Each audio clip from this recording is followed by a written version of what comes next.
Hello, everybody in the chess world. So, well, I'm sure you all saw the thumbnail, so you saw that this is not clickbait. This is definitely the most aggressive possible scheme against the King's Indian attack. And this is something that I searched for 15 years ago. In those days, a lot of opponents in tournaments were trying the King's Indian attack. So, it's funny because well, I even remember seeing this video on. It's one of my favorite videos on YouTube. It's about the Kasparov-Karpov match in New York and Lyon. So it's in 1990. I'll leave you a link in the description. So at some point Karpov mentions if I want to make a draw with white, I can always start by knight on f3, and I can do that. With black, I'm not sure. So yeah, usually if we think about the King's Indian attack or the English opening, let's say the English with knight f3, g3 and bishop g2, well, I mean, of course, white players try that to win the game, but these are the most possible, solid schemes with white. So yeah, quite often if we know where our opponent is going to play that and we want to win with black, which we usually do, just want to win no matter which color, well, it's not so easy. And it's not so easy also to play something that they wouldn't be expecting. A lot of times when players play that, King's Indian attack or the English opening, they always play that. So they know basically everything. So, I mean, one of the things that I like about this, which starts with knight on f3, e6, g3, c5, bishop g2, knight c6, d3 and bishop on e7. So, well, one of the things I like is it's kind of sneaky. I mean, here, after castles, and this is the King's Indian attack. Well, what is white expecting? The normal King's Indian attack, let us say d5, knight bd2, knight f6, and e4. And yeah, transposing, going into the typical lines, let us say castles, the e5 classical, the idea, knight d7, queen e2, queen c7, rook e1. This is super known, the super protection of the advanced pawn, and this is basically what white wants, although it's obviously theoretical and it's fine. Or let us say in this position, I don't know, maybe a knight on f6, let us say e4, d6. Yeah, okay, we can play against this King's Indian attack, preventing e5, but, well, it's still something that white will know and it's not so aggressive. So yes, the idea is, I played this very specific move order, e6 first.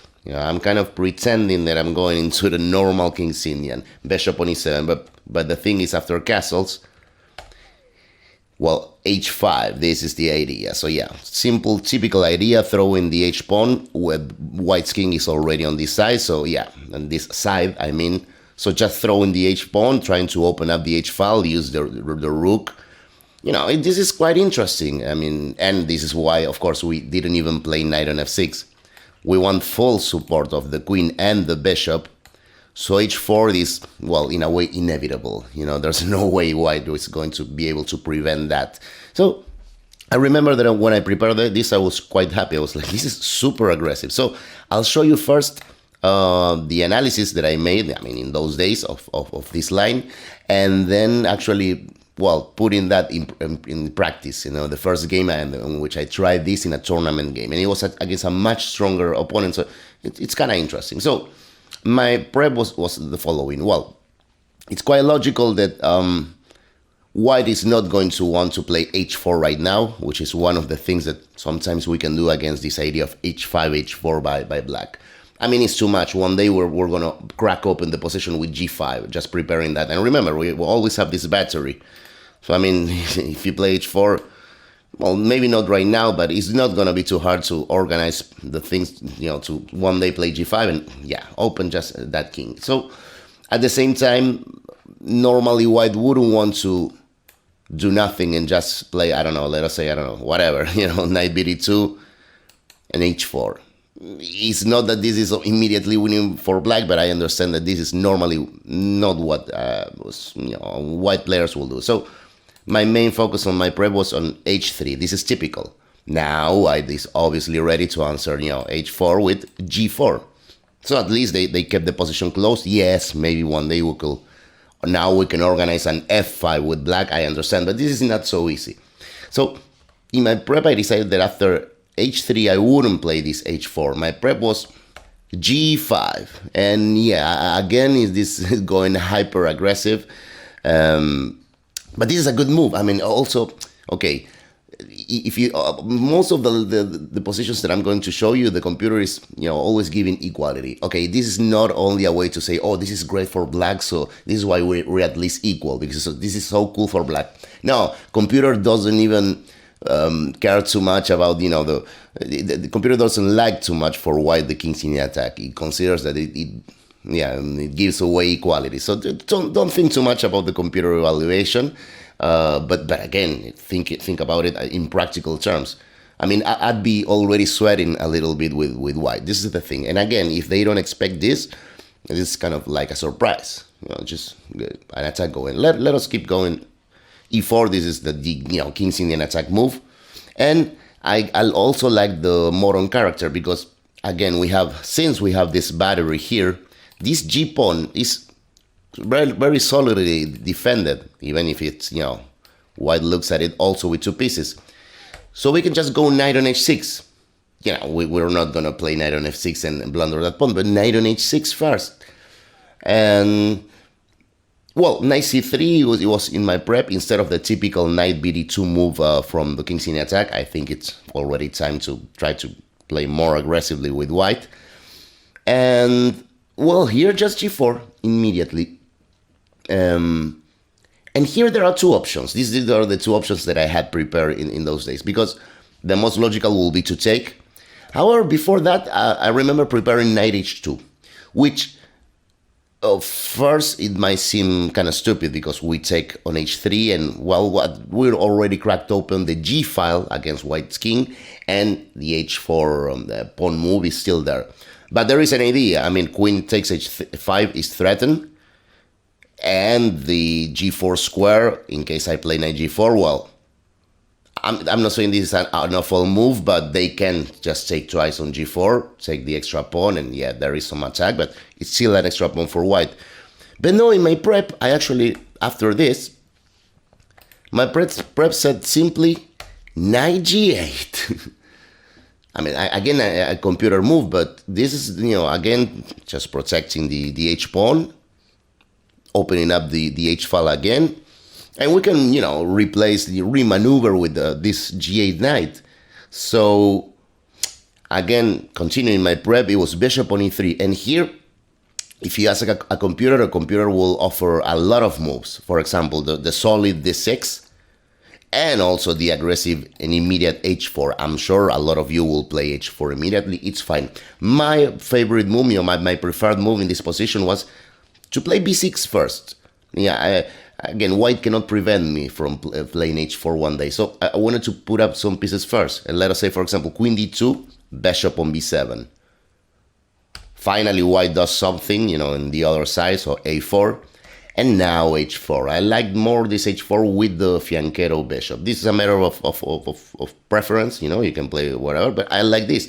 And in here, g4, well, knight on f6. I like this way of playing. I want to also to justify the action of that knight that went to h6, then went back to g8, and now to f6 again.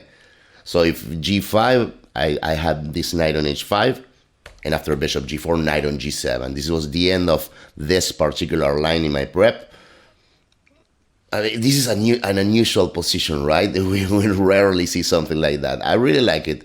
Again, I think computer says it's roughly balanced, but maybe even black is preferable.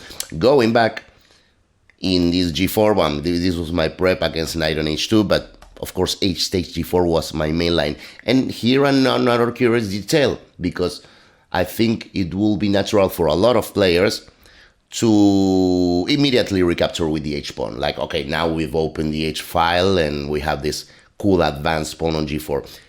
This is not a wrong move, like, I don't know, knight d2 and keep it going. But my prep was actually taking it with the knight. Because, again, I mean, the computer, of course, offered me, both lines. But I like this much more because, look at this. I think now, well, let us say white plays, I don't know, queen e2.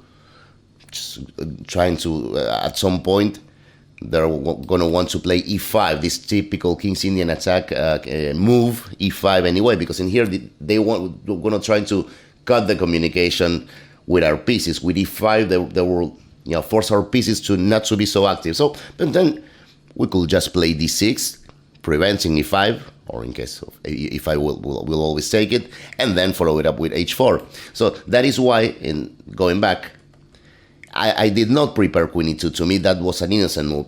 I thought bishop on f4 instead, which is, I mean, look at this. I mean, this is logical. If one day, and we are going to see this in my prep, if one day we crack open with h4, white wants to take that. So that way they'll have both bishops protecting the king. So it's totally natural to play bishop on f4 with white. We develop a piece, but we really want to be solid against the inevitable, a forthcoming attack with h4 by black. And again, like I had d6, a4. Again, white, as soon after they make the pertinent, solid moves, that they're going to want to be active. And now rook g8, always with the idea of h4. Instead of having the rook supporting that pawn throw h4, we already, again, as I said before, we always have these two pieces in here. We don't need the rook. Let us put it on g. In g, just straight against the king. And my prep followed queen e2 and h4. As I said before, the idea for white is to take.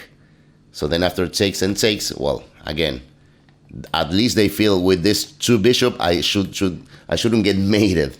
And well, before recapturing the h pawn, which, I mean, of course we could play queen takes h4 right now, but we have knight d4 first, and we're also over hitting on c2. So queen d1 back. Now we take it, and I remember this was in my prep, like just in case I follow it up. I thought, well, what could white play here?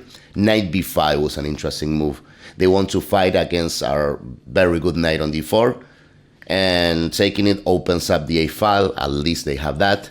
But this was my prep, just taking it and playing e5 finally. Bishop on g3, queen on g5. And let us say queen c1, queen g6. Again, the attack is still there, and this position is preferable for black. I think black is slightly better, even according to the computers.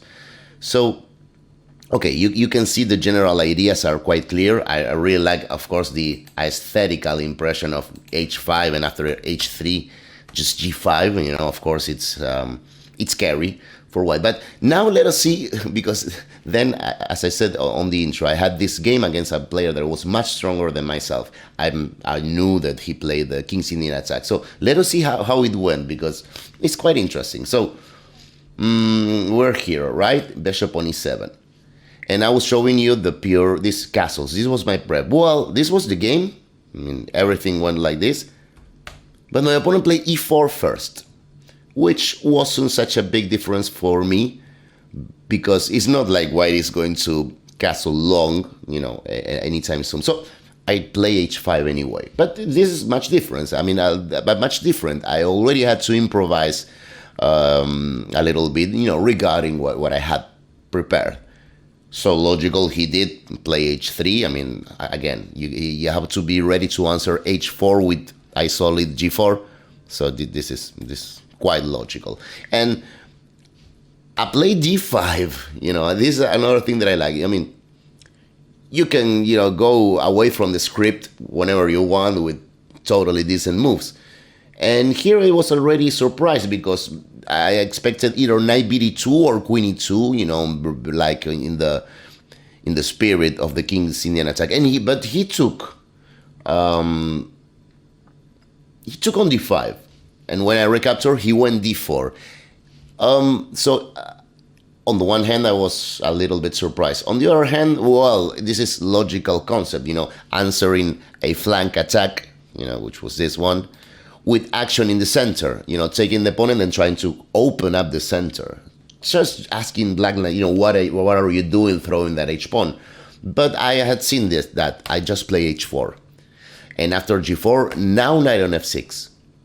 So you'll see how this game that I play, is nothing to do with preparation, with specific preparation, but a lot of things are the same. So he played knight c3 and knight on e4. Now you have action in the center by both sides. G takes e5 and queen on a5 was the continuation. And then he played bishop on d2 and I played queen takes e5. And finally he won castle. So, well, in here I thought for half an hour. I still have the score sheet, so I can tell you exactly 30 minutes.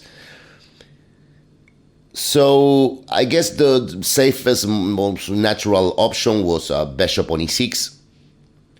And the aggressive option was f5. But the thing is, after these 30 minutes, I actually played the hyper-aggressive bishop takes on g4. This is why it took so long. I was calculating lines. And, okay, I was always, I don't know what happened to me in those days, because you'll see how I was just in hyper-aggressive move. One of the reasons for which I had prepared this, but also because it was interesting. Now, I'm sure bishop takes g4 won't even be the fourth or the fifth option by the computer, but it's definitely not a horrible move. Worst case scenario is just slightly dubious. After he took the bishop, of course, I played h3, and he went bishop on h1. During my half an hour, I'm sure I was trying to decide in this position between h2 check and long castles immediately. In the end, I play h2 check. And look at this, because, okay, I lost this game horribly because, again, I was in hyper-aggressive mode. I don't know what happened to me. I should have drank some tea probably before the game. But the thing is, my opponent took on h2, and this is a mistake. He should have just played king on g2, after which, okay, I have long castles, and again, trying to follow it up. The attack, this position should be one of a slight or probably clear advantage for white. But there is an attack. I mean, the bishop on h1 for the moment is dead, and the white's king is exposed. But he took on h2, and here is when I make a double question mark move, because again I forgot my T or something. I play knight takes on f2, double question mark. Of course, the idea is that after rook takes f2, which my opponent played, I played rook takes on h2. But the problem is this is actually letting white off the hook. I had already sacrificed material earlier. So yeah, I mean, white can live with that rook in there. In fact, my opponent played bishop on g2, and I won long castles. And yeah, I still have some attack, but this is, I think, +2, +3 for white. It's too much material, and the attack is now nowhere to be found. However, I wanted to finish the video showing you that, well, knight h2 was really a big mistake, and I could have forced a clear advantage for me in this position. So, and again, this is the general concept that I wanted to show you in these h5, g5 lines. In practical play, again, this is one of the sort of lines where you don't have to worry about objectivity. Is this good or not? Okay. In general, everything I show you was objectively good for black, like at least equal. But in a practical game, it doesn't even matter. It's always easier to attack, you know, an unprotected sort of naked king than having to defend against this big attack. And look at this, because the right sequence was queen d6, which is also the only move. But the thing is, of course, we're threatening the mate on h2 and taking the knight. And after knight on f3, well, again, the only move for black, but it's a really good one. Just, yeah, knight on d4. And of course, the knight cannot be captured because queen h2 check is made. So I am threatening also knight takes f3 check, followed by this same mate. So in here, well, the only move is king on g2. And queen g6 appears. This was like a whole forced line. Now the only move for white is rook g1. But the thing is, now we can already recover the piece by just playing. I've obviously missed all of this during the game. But with knight takes on f3, we're already recovering the piece with black. The thing is, they're going to have to make the natural queen takes and allow knight takes bishop. If they take with the king, well, knight takes e3 recovers the piece again. This piece cannot be recaptured because if bishop takes, we have mate check, you know, and king h2 or king h3 doesn't matter. Bishop takes on f2 is mate. So Really, it's always hard to play with a king like that. So I mean, again, in here after knight takes on e3, white will have to go like this, and after knight takes on d2, and remember we still have the attack. So let's say queen f5, queen back to d6. Again, looking at this check on h2. This is a clear advantage for black. It looks close to winning, but not yet. I think now again white will have to play f4 probably. I mean, the check on h2 is super strong. So really going back, you know, you're pretending to play like a normal scheme, you know, sort of like a Sicilian scheme, or even if we played with d5, and after castles, you know, when your opponent is kind of expecting either knight on f6 or d5, again, h5 is already a surprise and a straightforward attack. So this is usually really unpleasant for the white players. So, well, I hope you like the video because, well, I actually kept playing this line. I played this in tournaments, and almost every time someone in preparation, I realized that my opponent with the white pieces played the King's Indian attack. And again, it's so unpleasant. It's something new, it's kind of modern, so I kind of really like and recommend this. There's nothing, I don't think there's anything more aggressive than this against the King's Indian attack. So I hope you like the video. I'll, as usual, leave my card to ask you to like, comment, share, and subscribe, as usual. So thanks a lot for watching, and I will see you next time.